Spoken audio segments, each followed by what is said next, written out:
Yo. Oh, it's on. Can I start? No? 2 more minutes.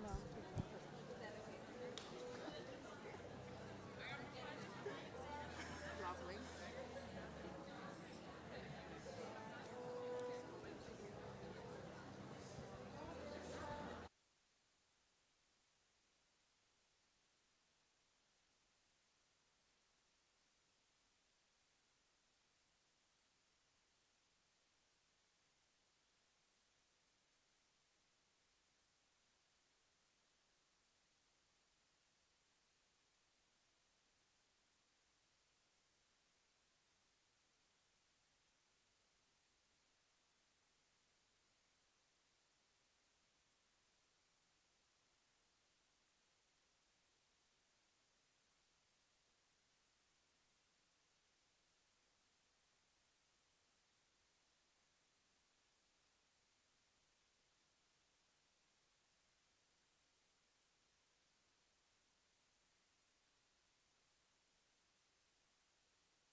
Right. Oh, good afternoon, ladies and gentlemen. Hey, no gentlemen, ladies and ladies. How are you, my beautiful sisters, aunties, and nanas? Oh, you all look absolutely gorgeous in this crowd. Um, Let me introduce myself first and foremost. My name is Samara Jose. I'm a proud Gajala, Eastern Kuki-Yalanji, Darling Island woman, born and raised on the lands of the Gimoy, Wallaburra Yidinji people and Yurakanji country up in far north Queensland. So Murray was freezing when she got off that plane. I know it's been like the joke of this whole summit because anybody up north don't know how to buy clothes that actually keep us warm. They don't exist. I have the absolute and wonderful pleasure. You may have heard a little bit about DIG, Deadly Inspiring Youth Doing Good. I'm the chairperson and the co-founder of the organisation, and it's been an absolute honour and privilege to be in this space with you all. Yesterday we hosted the Youth Forum Day, and holy moly, the future is bright, right? Like, so many conversations about what we will no longer stand for. So many conversations about the strength of our women. And that is absolutely just echoed and amplified and demonstrated by this amazing panel that we have this afternoon. Before I introduce them, I'll just share with you their names, and then they're going to introduce themselves because they're strong, sovereign black women, and nobody speaks for them. The beautiful Miss Tony Skeen, the amazing Samara Fernandez-Brown, and the absolutely brilliant Leah House. Ladies and gentlemen, ladies, please give them a big round of applause.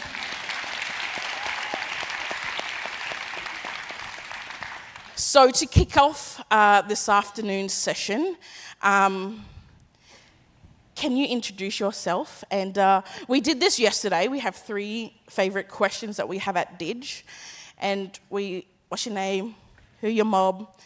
But the last one is always about what makes you deadly. So in your introductions, answer those 3 questions. And I have one more. I want to ask you, what are you working on? And how does that currently pave the way toward the future that you want to see? Take it away, Miss Tony Skeen. Y'all can hear me? Yeah. Mabu ngura, good afternoon. Ngai niloal Tony Wajai Skeen. Ngai Yaru Jandu. Yaru Ngai Pad Ngan Yed Jabba Yed Nigana Yed Ngaranjan Yed Bonabai Yed Jaru, ngayu karimba ngayu Nagala Jandu. I'm from the Kimberley region, a whole number of different cultural and language groups across the Kimberley region, and my skin group is Garimba. What was the next question? What are you currently working on? So, to put this in context, Murray likes to just skip ahead and not come back. Yeah. Obviously. The purpose of this session is about hearing young people's voices. Yep. And we always talk about young people have this, massive role to play, and we're often talked about and not necessarily always given a platform to share. Mm-hmm.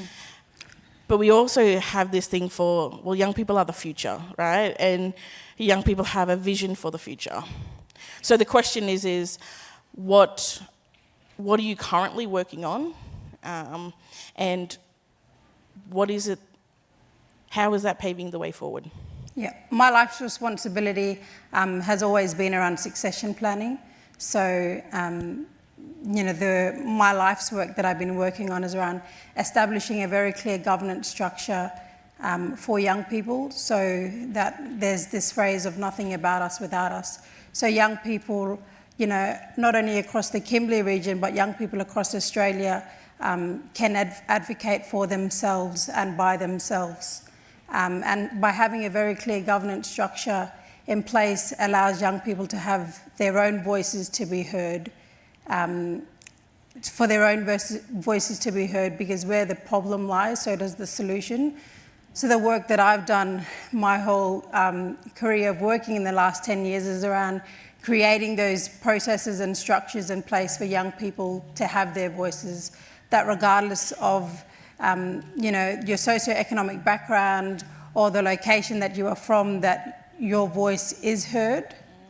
And that work is so important, because we speak about succession planning and we hear a lot of our elders and leaders talk about young people are the leaders of tomorrow.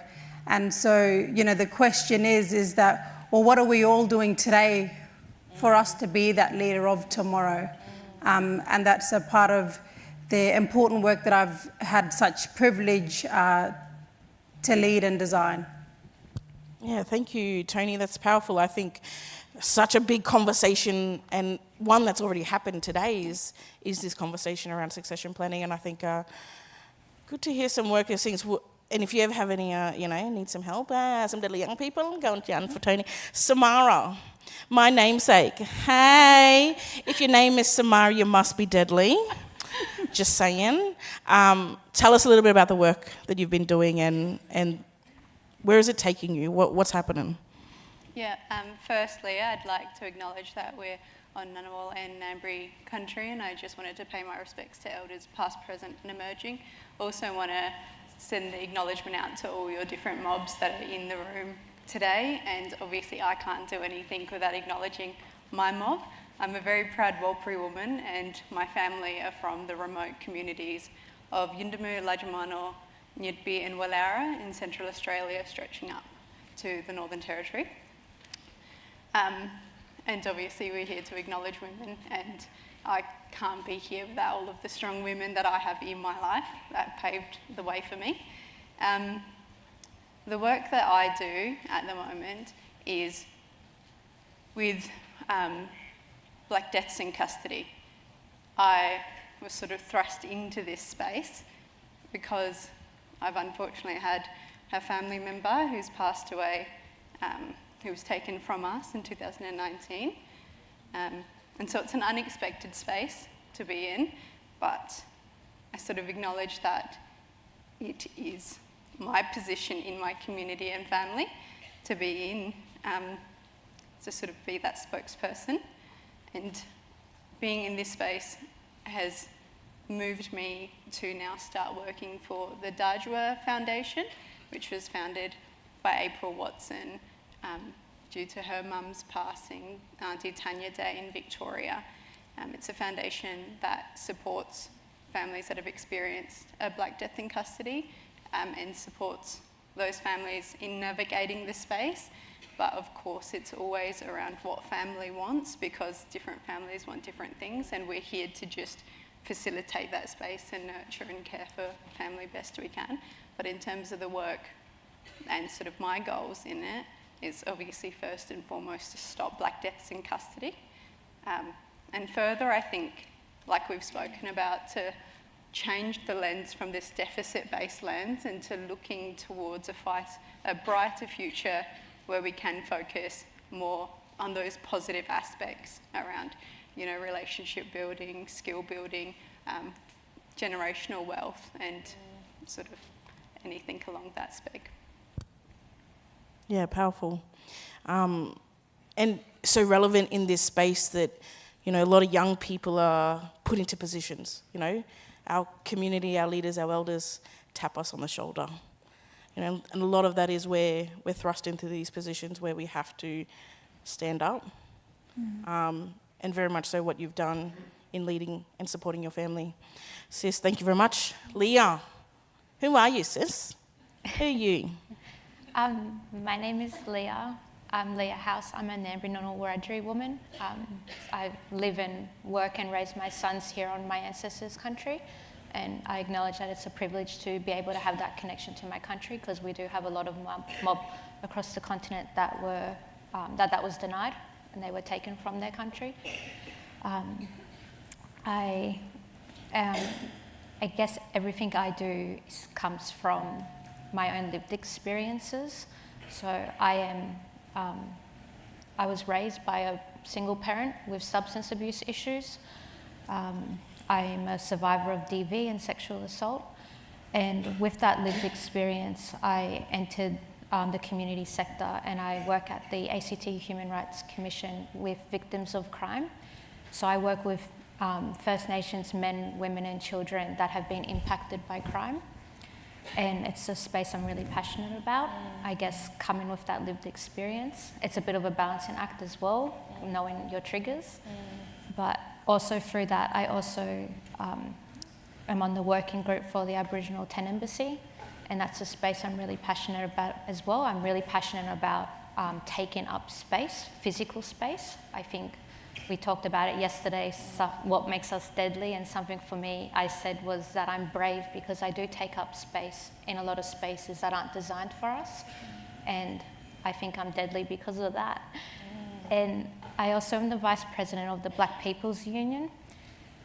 It's a revolutionary organisation that we believe that as sovereign people we have the right to manage our political and our social and economic affairs as we see fit. We, at the union, we work to uphold our sovereignty over our lands and waters, and to improve and protect the conditions and the rights of both employed and unemployed mob across the country, within the workforce, within community, and while incarcerated within the prison system.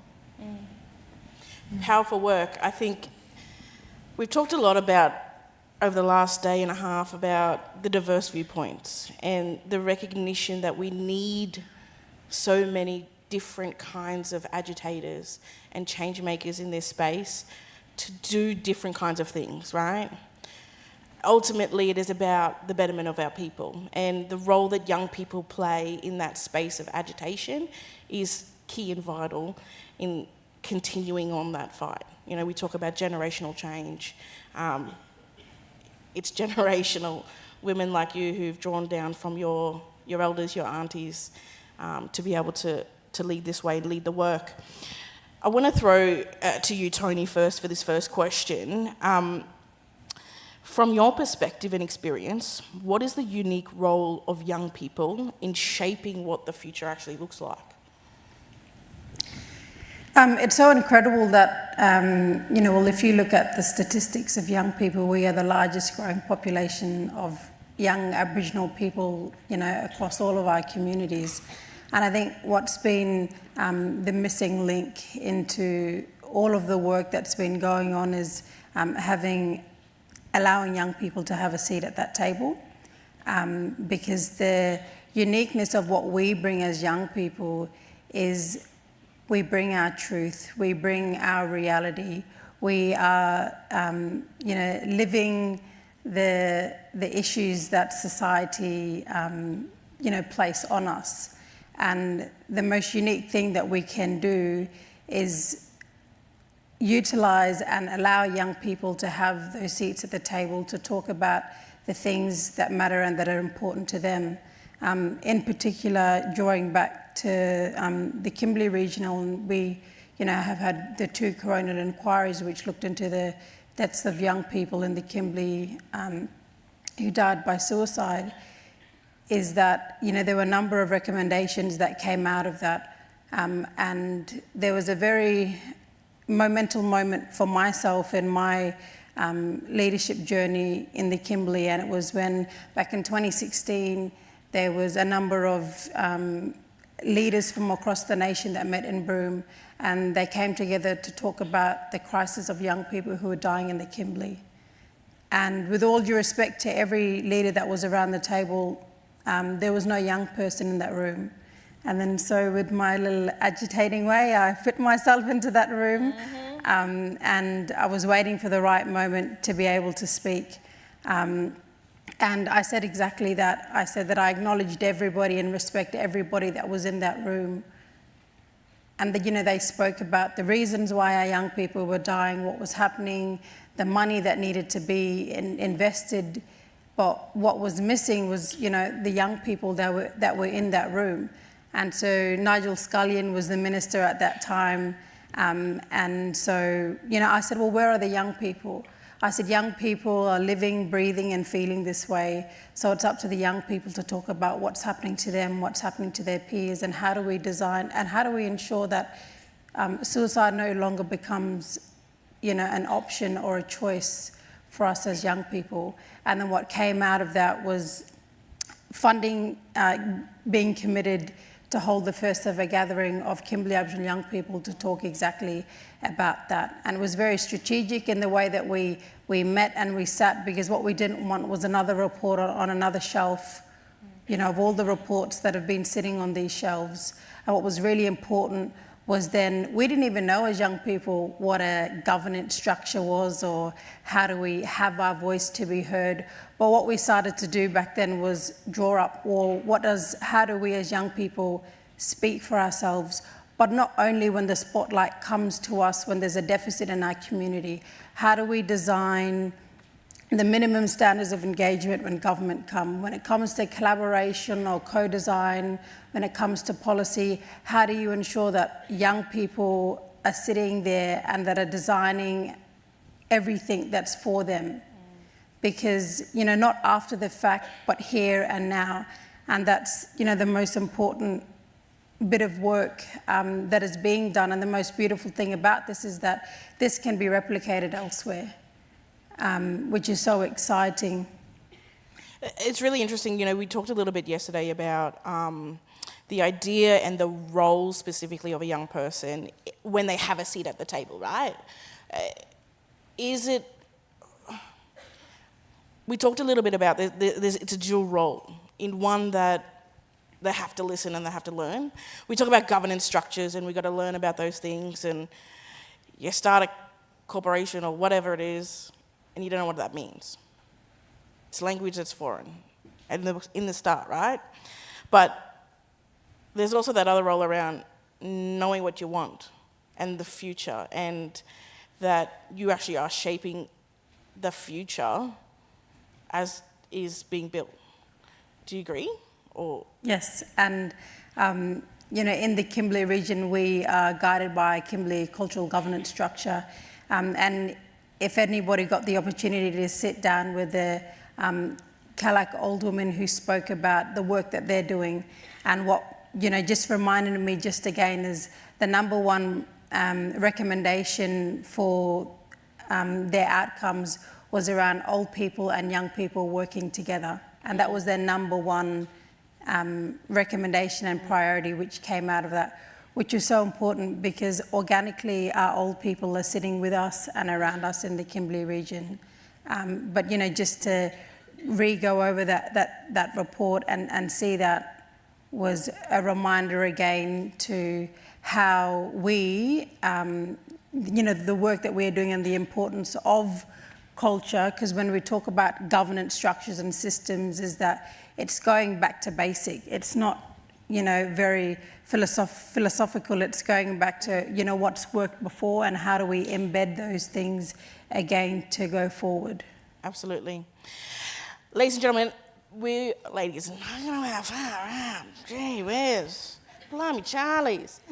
Sisters, nanas, aunties. I like that one. That's a good one. On your app, we'll take 20 minutes before the end of the session and we'll take some questions for these young people. So if you go into the app, you can put your question in there and we'll be answering questions at the end of this session through the app. They'll pop up on my screen because we're deadly like that. Technology babies. Leah, you're talking a lot about the work that you're currently doing now and where it's heading. What does the future actually look like? And what needs to happen now in order to be able to achieve that future? Oh, God. That's a big question. That's a big question. It's a big question, right? I think I envision the future with black bodies in decision-making positions, I guess is the easiest way to summarize it. That's one of the biggest barriers, I think, in my community, and I can really only speak for Canberra in my community, but there is a lot of funding for spaces, but a lot of it goes to non-Indigenous organisations, and it's non-Indigenous people making decisions for my community. And that's one of the most challenging conversations to unpack with people that probably are coming with good intentions. But I envision the future with a generation, with my current generation, a little bit more connected and a little bit more nurturing of each other. Yes. And I think that's one of the challenging parts. I know we already talked about it the other day, but it's difficult, I think, as a young person to hold space at the table when you are given that opportunity to sit at a table, if you're at the table with older fellas that don't allow you room to grow and don't encourage you to grow and uplift you and empower you to grow.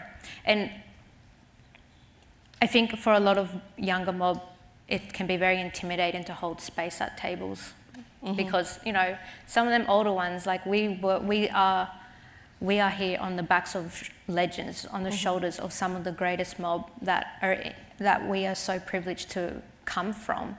I look at my elders that I'm so privileged to be able to spend time with, and they inspire me. And I just hope that when I get to their age, we're going to have younger mobs saying the same thing about our generation. I think it's been a really interesting conversation, one that's popped up a couple of times for us, right? Around the role, what we inherit as young people, right? The strength, the awesomeness, the absolute brilliance, innovation from our elders and our old people who have had so much put up against them, so many barriers. But we also talk a little bit about those challenges, the things that we inherit that aren't necessarily always good, the infighting, the tearing down of each other. And what has come through, and I think, you hit this nail on the head, that young people also want something different around that in our future. We want to be able to work collaboratively together. We want a different future where we don't do that. We don't inherit old bullshit. Hey, can I say that? Good ways. Is that right?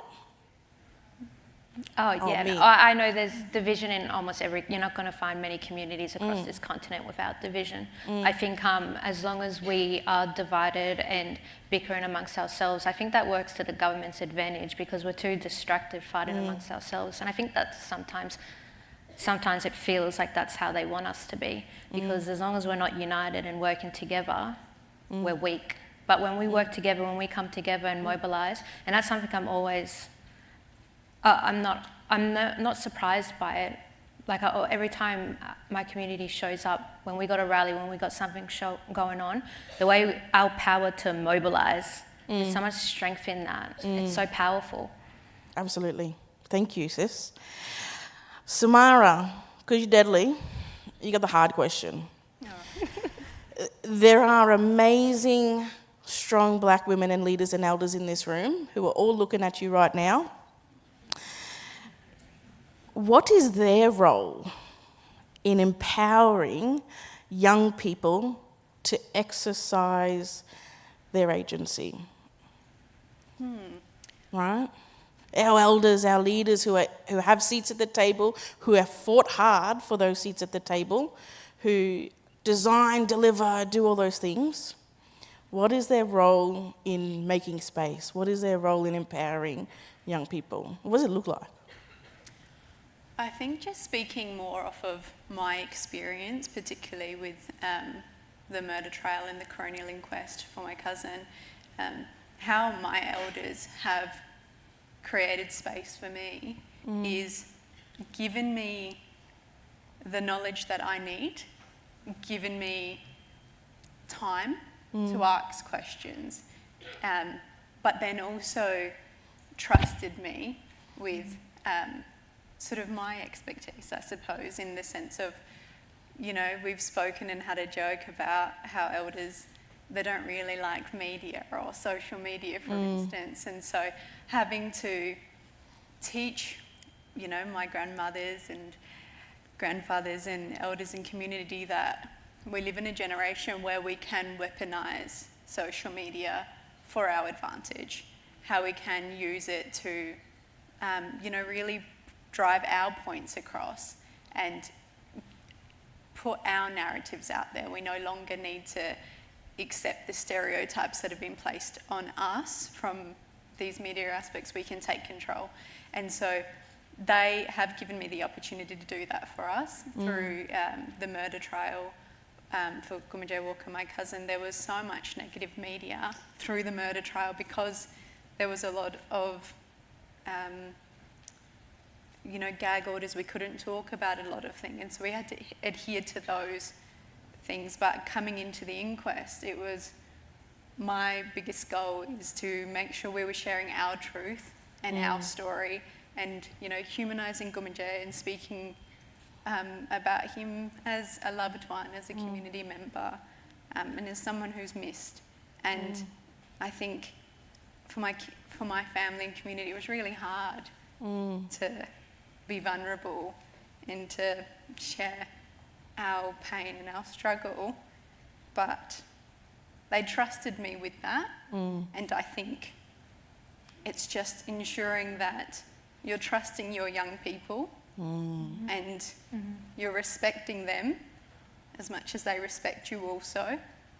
And when you have a seat at the table, always ensuring that you're saving a seat for the young people coming through and knowing when it's time for you to stand up, you're going to let them sit down. Powerful. Powerful.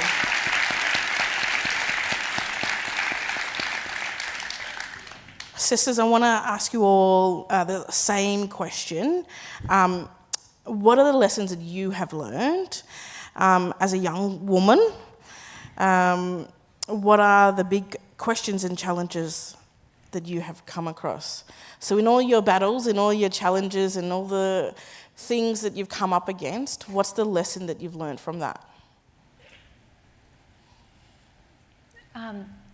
To be myself authentically, and don't minimise myself to make other spaces comfortable and other people comfortable. I don't need to dull myself or minimise myself.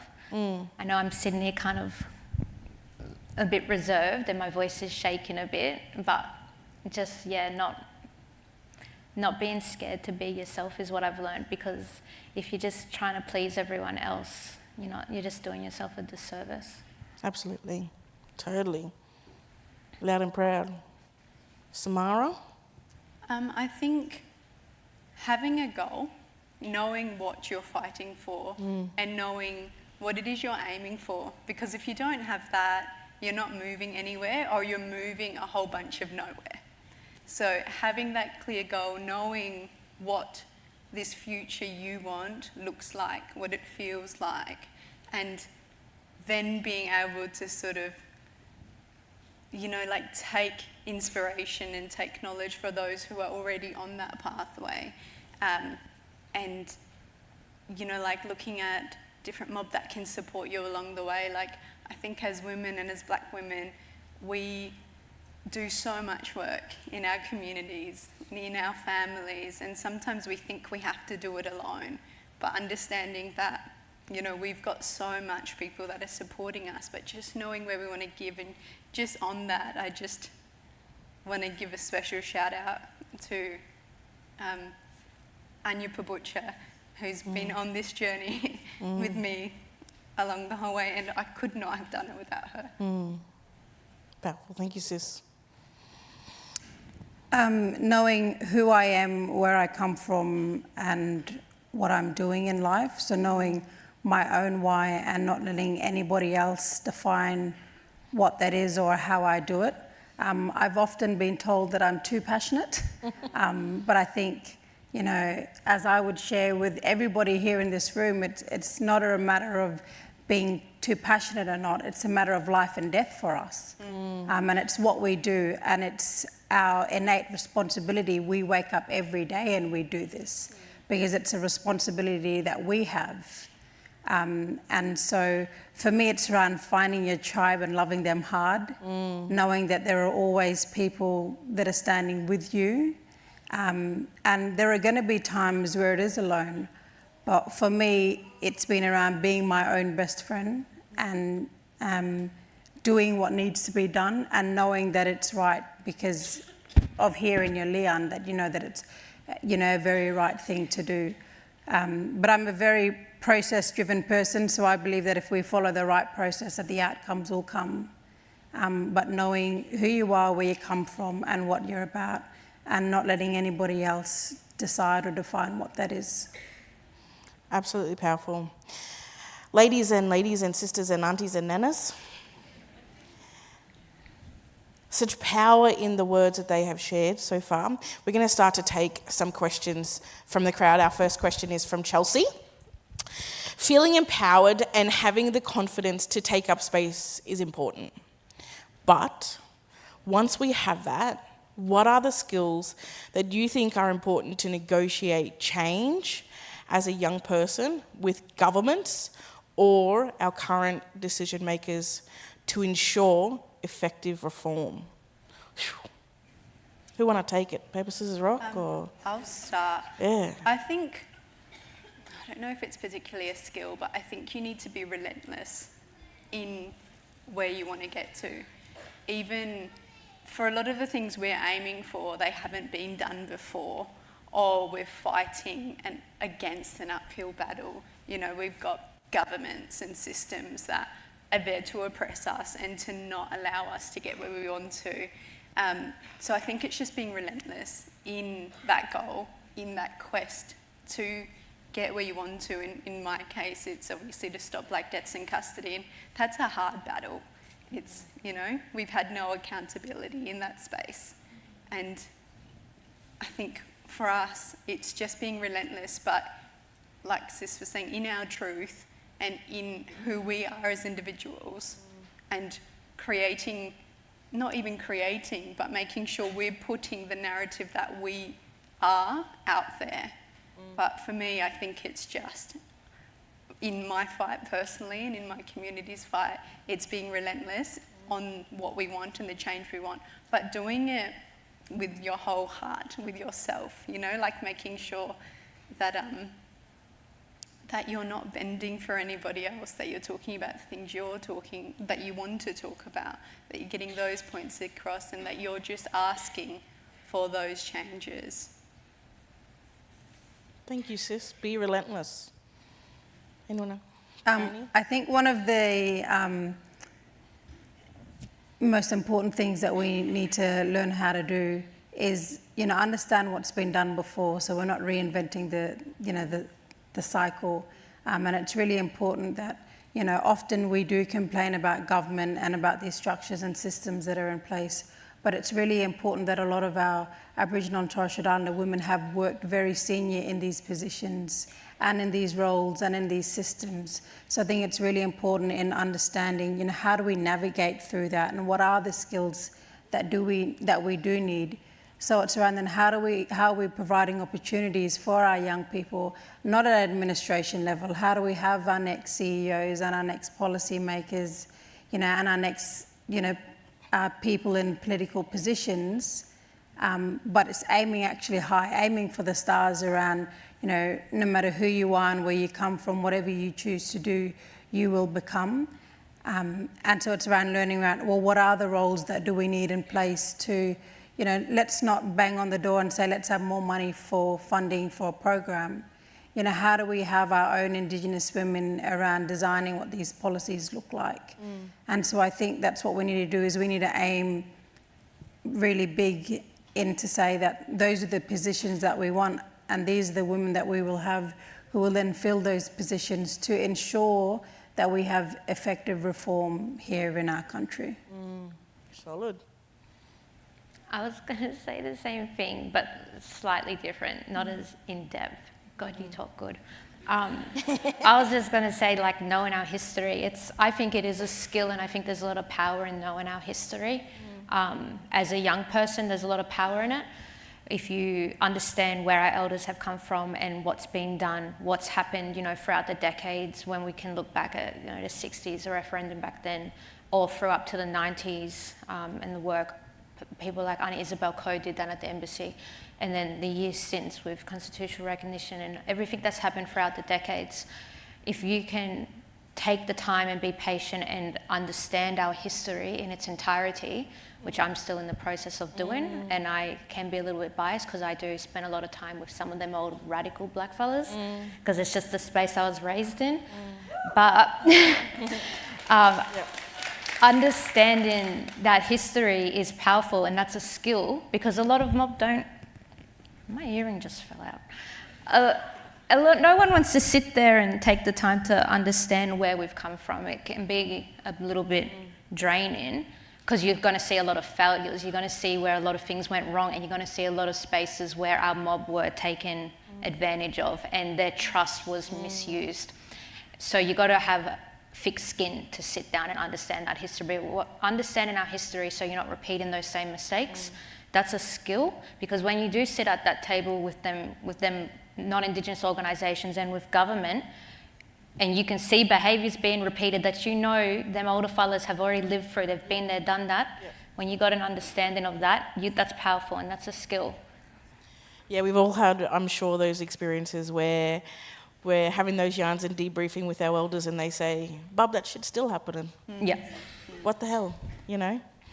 Our next question is from Azure. Our future is in no doubt in good hands. What can we do to support you, or what do you need in order to reach your goals? I'd like to throw that question back to everybody, that it's, you know, if you guys can go and have those conversations with the young people where you guys are from, around what do they need and how can you support them? Because it's all good and well if I can talk about what I need, but my old people are sitting right there and they know exactly, you know, the support that they can give me. But I challenge everybody that when we leave this gathering, that you go and do exactly that. We are all in positions to sit down and have these conversations with young people around what are the support that you need, what can I do, or if not, if I can't do that, what support do you need, and how can I go and find that support so I can then support you to reach your goals.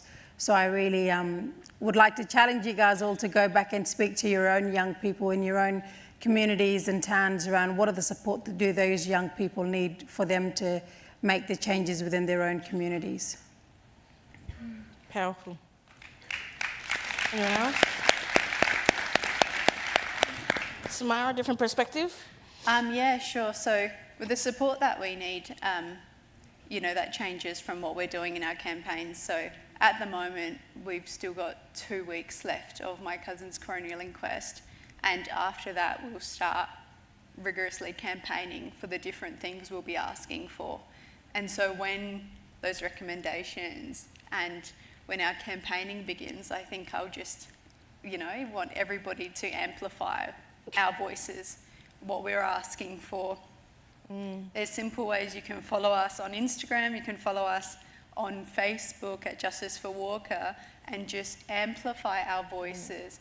And you could brainstorm. How do they amplify if they don't have Instagram or Facebook? Asking for the aunties and the nanas in the room? Yeah, of course. It's, you've got the internet, so there's many articles, there's many interviews that we have, and so it's listening to what we're talking about, what we want, and then sort of communicating that in any conversations you're having, rather than thinking about what you think is best or what we could do and putting that out there. Just reiterate what we're already asking for, what we're already thinking about, because what works in your community might not work in ours, and vice versa. And so just amplifying our voices directly. And then, supporting if we need petitions signed eventually, if there's GoFundMes, things like that are really tangible. But I think also just, if you do have fantastic ideas, I'm always open to listening to them. So getting in contact with me either on Instagram or my email address, and, facilitating those spaces for conversation.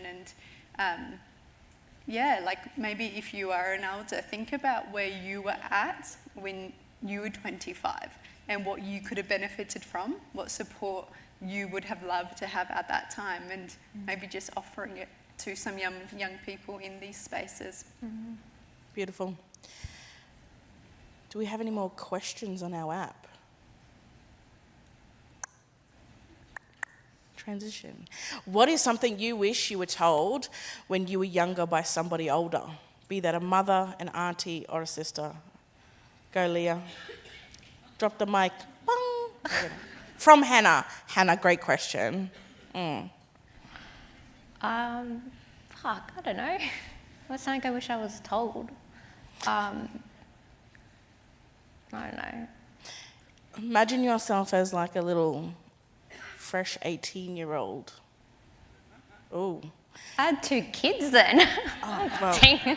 I had to grow up very fast at a very young age, because boys. I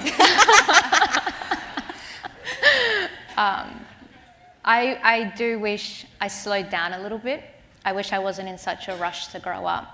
That would be, if I could go back to my 18-year-old self, I wish I was a kid a little bit longer. Not that I was a kid at that age, and I think unfortunately, in my community, a lot of my generation did grow up quite fast, and we do kind of trauma bond over our own collective trauma, because we grew up in those little suburbs like Narrabundah and that. But I wish I didn't want to rush to grow up so fast, is what I would tell my 18-year-old self, because it doesn't get easier.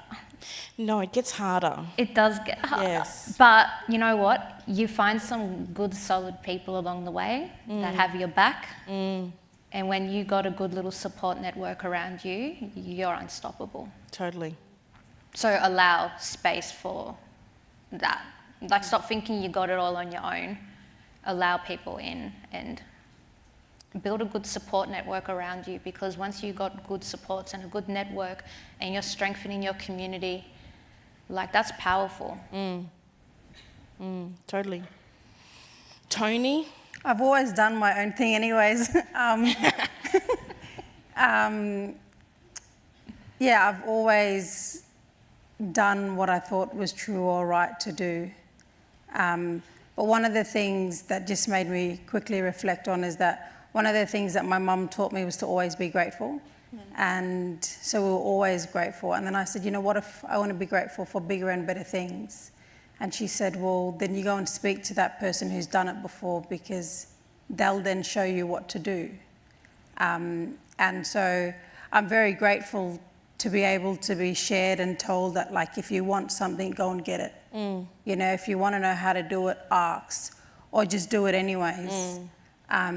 Because then, like the conversation was, well, what if I want to be grateful and I want to own my own house and not put my name down for a Homes West house? And she said, well, you go and speak to somebody who's bought the house before, because they'll be able to show you how to do it. And that's exactly what I did, and that is exactly what I do. So I don't think, I wish that if somebody would have told me something different, because I always, did whatever I wanted to do.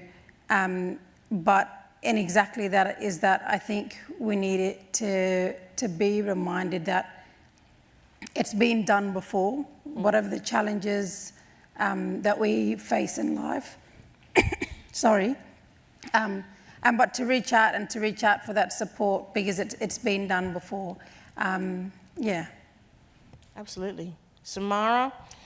I think it's something we've already spoken about throughout the conference, but I think something that I wish I was told when I was younger was to spend more time with your old people and to sit, to listen and to learn. I'm very grateful because, with being Warlpiri, we do have our language and we do have our traditions and our culture. But at the same time, when you're young, you don't realise how important those things are. You take that for granted because you think that everybody has it. You think that it's going to be there forever. So for me, I think I wish I'd spent more time just sitting and listening and learning and really prioritising culture. I'm, again, very lucky because I do understand Warlpiri and I do speak it, but at the same time, there's always things that you can learn, right? And with Warlpiri, even learning in recent years, like there are certain Warlpiri words that don't exist now because they might just come up around ceremony time, or they might just come up around sorrow business time, and they're not spoken about a lot, so you can lose those things. So I think just really sitting in culture and prioritising that, because I think growing up in this Western society, we're almost told to prioritise them, to prioritise what white people tell you is important and to prioritise fitting in. But I think when I was younger, I would have really benefited from hearing Samara, pay attention to your culture more, prioritise that, because I think, as we all know, when you're strong in culture and language and customs and whatnot, you just feel stronger in yourself and in your spirit. Yeah, absolutely. You can walk into any system and smash it down. I was just going to say, I love that so much. Because I wish I spent that time with a little bit, instead of rushing, trying to big note and think you're all grown up.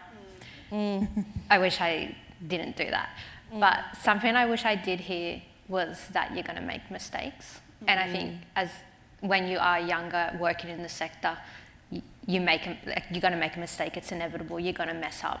And sometimes it can make you trip a bit, and it's really hard to come out of that. And I think I wish I wasn't told it's okay, you're going to make mistakes. They're inevitable. But how you pick yourself up after those mistakes and move forward, that's what matters. And to not shy away from black critique, because it's such a privilege to receive black critique, being pulled up by our elders and aunties and our uncles, that being pulled up by our mob is a privilege, and we shouldn't shy away from it. That black critique is powerful, and we should embrace it. We've all been growled by aunties, I'm pretty sure. Main one, I totally understand what that means. Because Maury likes to move her mouth before her brain does. Which leads into, I think this is a really beautiful question, thanks you, Billy Jade, one of the Deadly Young People. How can we work towards latitudinal love, lateral love, and move away from lateral violence? How do we bring sisters up? It's a big one. I think it's quite plain and simple, just role modelling it. If you are role modelling, loving somebody, caring for somebody, being there for somebody, they then feel that. And it's just around going back to the basics and being exactly that, be who you were when you were younger. I think we've all experienced lateral violence, but you shut that down with lateral love, and you role model the love that you need to give, and then that will be then the norm. Absolutely. Love that. Love you, my sister. Oh. Samara. I think as well, moving away from lateral violence into lateral love is just, I think, with acceptance and with your truth, right? I think a lot of mobs sometimes think they have got to be blacker, or they need to know this thing the most to be black. But I think it's understanding where you're at in your life and understanding that who you are is going to be beneficial for somebody else, particularly if they're like you. So understanding who you're at. If you don't know your language, if you grew away off country, that's okay, because there's so many other people that are going to benefit from your story. You don't have to be like somebody who grew up on country, who grew up in their language, because other people are going to benefit from them. Understanding that you don't have to be anything or anyone other than who you are, and understanding what journey you're on and where you're moving towards. I think we get caught up, we see it with art sometimes. Some mob, they didn't grow up with their art, so then they copy another mob and think that it attributes to Aboriginal art, but it doesn't. And it's okay if you didn't learn it. Go back, if you can, to your mob and learn it. Or just understand where you're at right now. You don't have to be anybody else to be important. You're very important already in who you are. I love that. Yeah. Anything you want to add? I think understanding what lateral violence is really key to that question, because as I was saying with black critique, I think it's really important to be able to be pulled up by a mob. So understanding what is and what isn't lateral violence is really important as well within that discourse. But lateral love, I'm all for it. I think I work with people when they're in some of their most vulnerable states. I take them and I answer the phone calls like in the middle of the night with mob like crying. They mucked up, they started using again. It's all good, I'm safe. I'm a safe person, and I project, I think, exactly what you was talking about, that role modeling behaviour, exactly what I needed when I was younger, and understanding that no one's perfect, you're going to make mistakes. You just got to be patient with each other, patient with yourself. Because that patient love is the most powerful love in the world. That soft, patient love. Unconditional. That unconditional love. I'm here even if you're an idiot. That love. Right? Beautiful. Ladies and sisters and aunties and nanas, our final question for our amazing panellists is, in 20 years' time, what are we, 2043? 2043. Gee, I'll be 50. Holy! That's old. Nah, gammon. It's not old. He's out here. You want to back up? Yeah, right. I gotta see. Mouth moves faster than brain. Okay. In 20 years' time, what will you have done to have changed the future? Big question. Big question. What will you have done? I know, well, for in the Kimberley region, that every young person, no matter their socioeconomic background or where they're from, that they will have the opportunity to be the change that they want to see in their own community and in their own right. And that young people will determine what success and what leadership and what their destiny looks like on their own terms. Powerful. Yes. I think to add on to that, something that I've been craving and I think is really important is to accomplish some level of generational wealth and create hubs within our communities that don't need saving from outside sources, because our communities have everything we need. We have so much knowledge, so much power, but we're in so many ways not given the opportunity to really self-govern. And so just as an example, Yuendamu, for instance, it's 3-4 hours away from Alice Springs.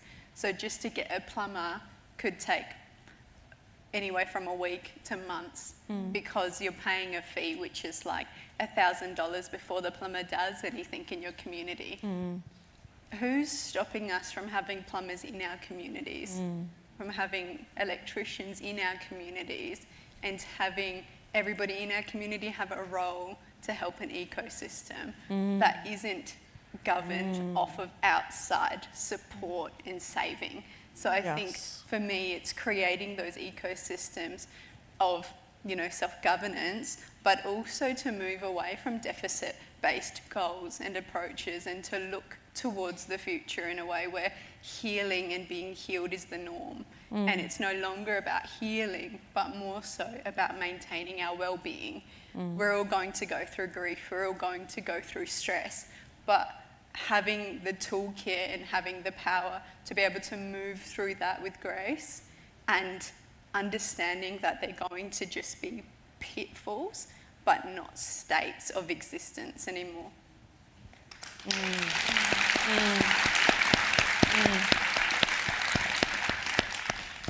we have time?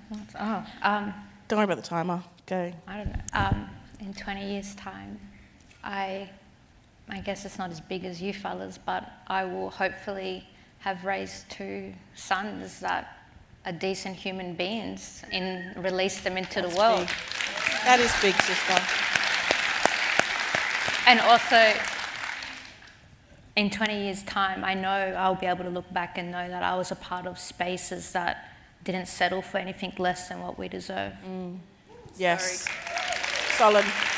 Samara, can I just add as well? Yes, Mara. Sorry, I think like just as like tangible goals, I think in 20 years' time we need to ensure that there are no more youth prisons. I think Oh yeah. And to move away from, you know, those spaces of incarceration and looking towards preventative measures that are nurturing for our mob. Beautiful. Thank you, sister. Well, what before you end off. go on, they're going, she's going. No. And in final, that in 20 years' time, Black excellence will be celebrated by all and for us. Yes, 100%. Such wisdom at such a young age, right? This ability to be able to learn intergenerationally, nanas, aunties, sisters. This is the power of young people, and how when we include young people in these conversations, we give them a seat at the table, they have an ability to shape something or spark a thought, or sometimes, you know, just challenge the way that we think, because we're going to say things when our brain isn't working because it's our truth, right? We say things that are unfiltered, unrestricted, unrestrained, because we got to, and it just happens. I want to end on this, and it's something I want to teach you. It's something we do at DIG, and it's just about acknowledging that there is excellence. And we do this with little people and kids, so this is, bear with us. I know you're nanas and aunties and sisters and too old for all this kind of business, but you're going to do it anyways because I don't care. It's what we call positive recognition, right? It's recognising when individuals and collectives do something amazing. We have to visibly show it. And it's teaching and rewiring the brain to do this. So instead of applauding, we're going to teach you positive recognition, and it goes like this. Hey! Right? And where you point your fingers is where you're pointing that recognition, that good energy, and you're sending love their way, right? So we'll do it slow, we'll do it together. You go slap, slap, clap, clap, Click, click, then point. Hey! And you know, you can do that proper hey with that body roll too one time. Love it. Got to. Sisters, ladies, aunties, one more time to our amazing panel. Yes. Show them some positive recognition. Ready? 1, 2, 3. Hey, you're flat too deadly. Thank you very much for having us.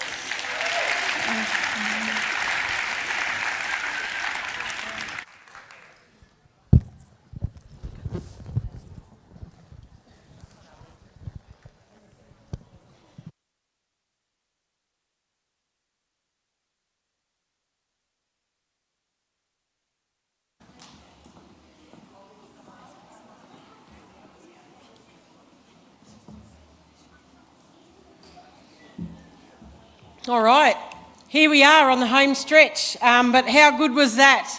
Amazing. I'm sure that we'll hear much more from our young people as the summit continues, but thank you so much for all of those pearls of wisdom that you shared, and I really appreciate having the opportunity to listen to that perspective. Okay, turn to the person next to you. How are you travelling? Let's find out. We've only got a very short period of time left. Do I need to do the energy question? All right, I'm starting over here. Come on. I'm going to start over here. How are we going? There we go. Over here. Half your mob was asleep. Over here. All right. Keep it going. We've got a few things just to get through, and then we're on to the canapes and the socialising. Of course, one of the other things that we've seen already is a couple of video messages, and in particular, I want to share with you now the video message from Reem Al-Salem, who is the United Nations Special Rapporteur on violence against women and girls, its causes and consequences, and she wants to share this message with the summit today.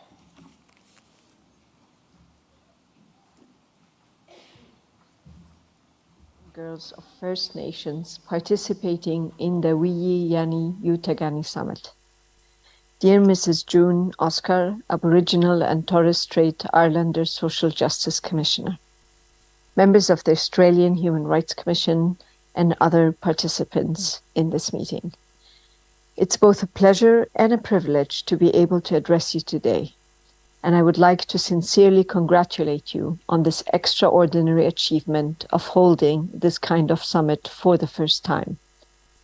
If I have any regrets, it's my inability to share with you this historic day in person, not only because of its implications for First Nations in Australia and for Australia itself, but also because of the significance of the process that you have put in place to finalize and adopt the framework for action, as well as set up an institute to monitor and implement it. The process has clearly centered the voices and participation of First Nation women and girls, and the process has remained true to their vision, beliefs, and priorities of First Nations people, and the value of that approach is clearly reflected in the thematic areas that have been identified and which are not only individual, but also have a strong collective dimension. Together, these demonstrate the way in which gender justice intersects with other rights and the way it is interwoven with a respectful and loving relationship with Mother Earth and with nature. The resulting framework, therefore, is a bold initiative that has tried to address the issues of structural inequalities that cause the systematic and historic violence against First Nation women and girls, making a conscious decision not to leave them or anyone else behind, but to put them front and center in all processes. In many ways, if carried through and if complemented with a robust implementation, monitoring and evaluation mechanism, your process is an embodiment of the recommendations that this mandate has made in the report to the Human Rights Council last year on how to prevent and respond to violence against Indigenous women and girls, but also of the recommendation 39 of the Committee of the Convention on the Elimination of Discrimination Against Women on the Rights of Indigenous Women and Girls. It really shows that when there is a political way, transformative processes and futures are possible. As you finalize and adopt the implementation framework, I call on the government and non-government stakeholders that are engaging with you, First Nation women and girls, to engage with you with commitments, respect, authenticity, and with an understanding and appreciation of the responsibility that they carry through this engagement. Only then can we hope for a prosperous future for Australian communities, for Australian women and girls, including First Nation women and girls. Thank you.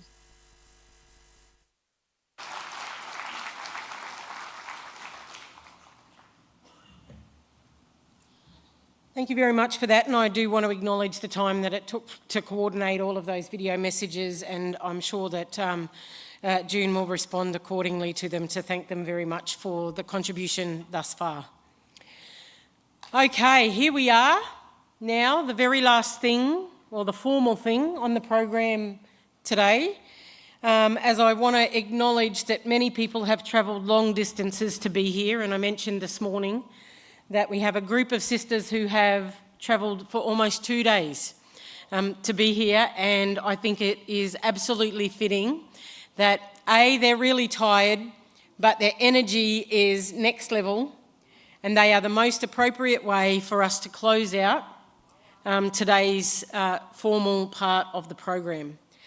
Before I ask them to join, I want to just say two points of housekeeping.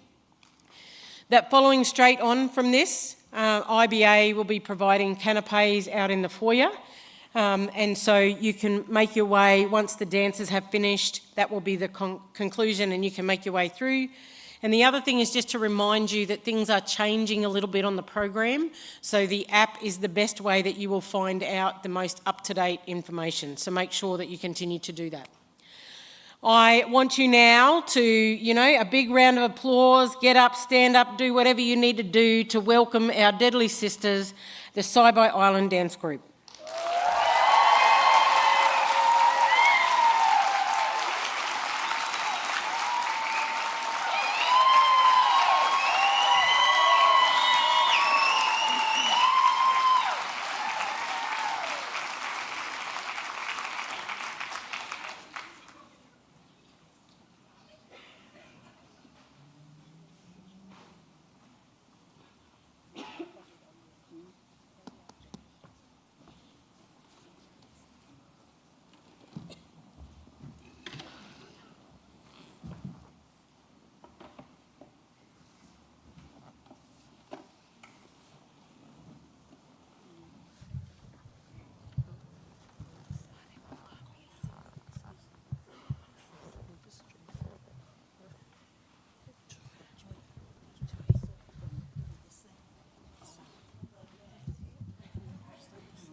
Deadly, keep it going.